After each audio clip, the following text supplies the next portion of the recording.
Evet değerli takipçilerim, bugün klima neden ses yaparla ilgili bilgi vereceğiz. Şimdi klimanızda titremeli çalışma varsa veya fan sesimiz varsa, bakın şöyle bir saniye, şu şekilde fan motorumuzun şu yataklarına pislikler doluyor. Bakın şu yatakların içerisine, o pisliklerden dolayı da fan motorumuz balanslı şekilde dönmeye başlıyor. Bu balanstan dolayı da titreşimli veya ses yapmalı şekilde şikayetler yapabilir. Şimdi biz ne yaptık? Kimyasal ilacımızı sıktık. Şu şekilde biraz daha sıkalım. Tam fan motorumuzun yataklarına bu şekilde sıkıyoruz.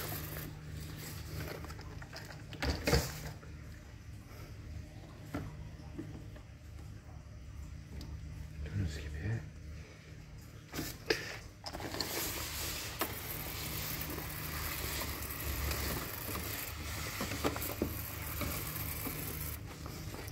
Bu şekilde fan motorumuzun içerisinde ki tüm pislikleri, fandaki yataklardaki tüm pislikleri dışarıya akacak.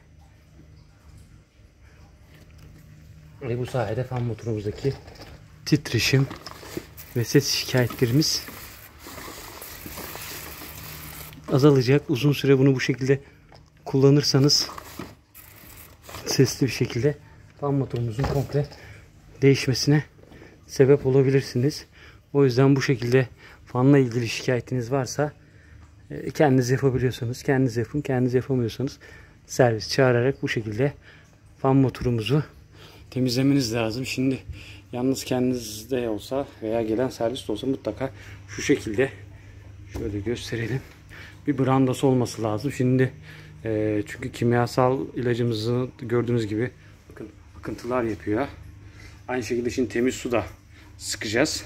Bunlar aynı şekilde sağa sola sıçrayıp damlamalar yapabilir. Ondan dolayı bu şekilde mutlaka klima çadırının olması gerekiyor. Şimdi o birazcık geçtikten sonra şurada da temiz suyumuz var. Birazcık kirleri yumuşattıktan sonra temiz suyu da oraya sıkarak tüm pisliği alacağız. Temiz suyumuz da şöyle şu şekilde, bakın gördüğünüz gibi çıkan kiri görüyorsunuz. Bu şekilde şöyle akan kiri. Daha fazla çıkacak. Yalnız benim şimdi telefonu tuttuğum için ikisini aynı anda yapamıyorum. Bu şekilde siz de yapabilirsiniz. Bizi takip etmeye devam edin. Bir sonraki videomuzu hangi video istiyorsanız yorumlara bırakabilirsiniz. Beğenmeyi unutmayın.